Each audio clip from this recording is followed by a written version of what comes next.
One of my most fondest memories growing up as a child was starting seeds off with my grandfather. I'm Brian Hartman, the Agricultural and Natural Resource Agent for Stokes County Cooperative Extension. And today I'll show you the 5 simple things you'll need to start growing your own vegetable seeds. Those things are water, a container of your choice, seeds, some soil, and just some good old-fashioned sunlight.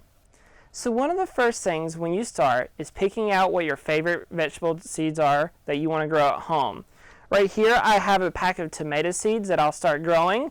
Most of the time they tell you in instructions how deep to plant them and maybe some of their characteristics. Next thing, you got to figure out what type of container.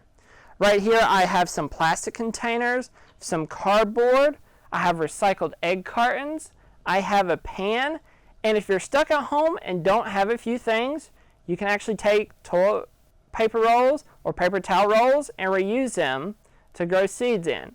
But you can also buy seed starting kits at your local lawn and garden center.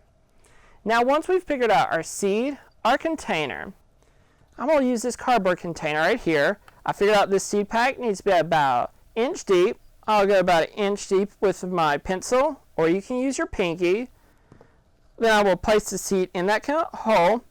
I will backfill that hole with some more soil, and I don't want to pack the soil in. It could affect seed germination.